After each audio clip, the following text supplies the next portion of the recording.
I was asked the question if I've ever used the Stihl 2-in-1 chainsaw sharpener. And of course I have, because I'm a sucker and have every possible chainsaw sharpening tool ever made. But this tool does work pretty well. And I've got all kinds of different sharpening tools and equipment in here, but the 2-in-1 does work. And I really do like it. And particularly I keep it and use it for this small limbing saw, because I like to be able to touch it up every couple tanks of gas. I like to touch it up quickly and make sure it's as sharp as it needs to be. If I'm reprofiling or really doing a grind, I don't use this.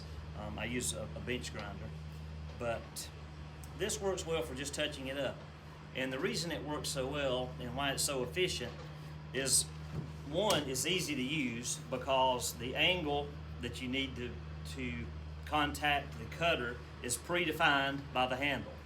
There's an arrow that shows you which way would face out based on which side of the cutter you're cutting. And it also has a flat file that actually files down the depth gauge.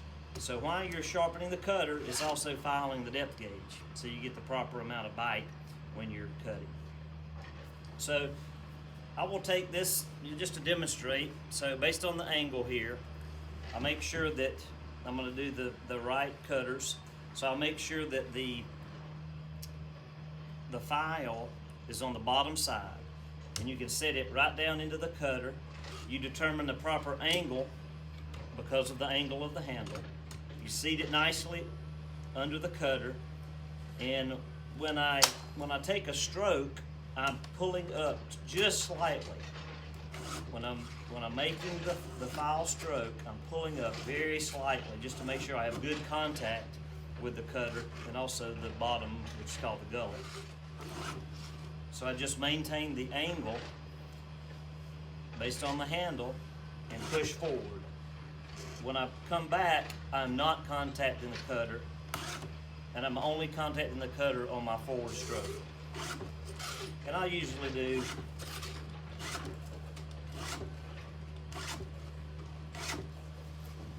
5 or 6 strokes and check it. And if I make the cutter shiny and get a little burr, I know that that's good.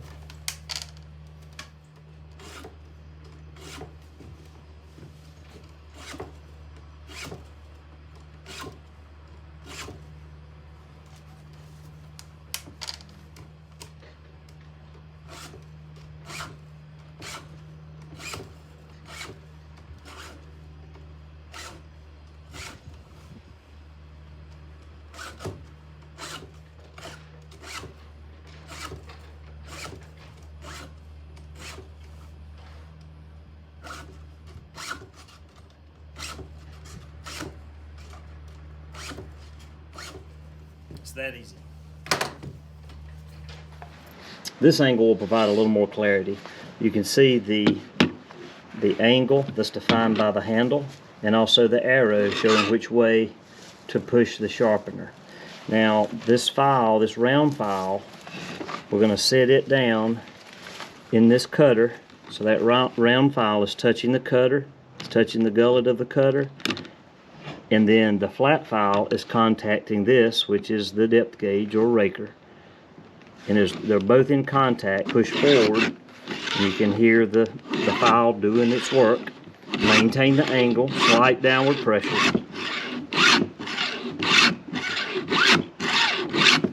Give it about 10 strokes.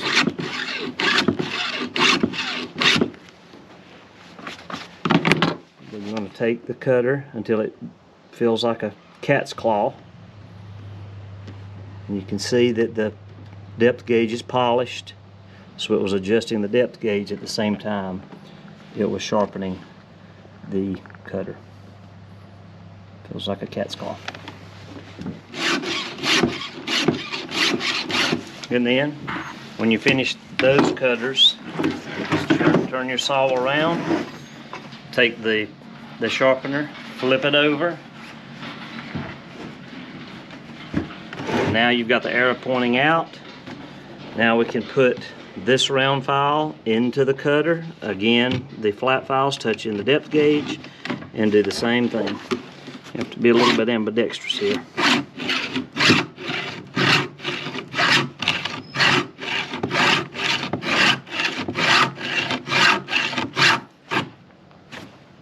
It's that easy.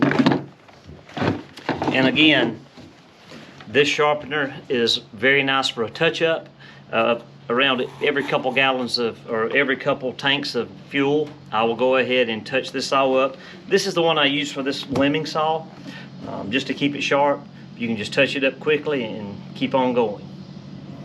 So I would say that the Stihl 2-in-1 is definitely worth the money. It works pretty doggone well. Thank you.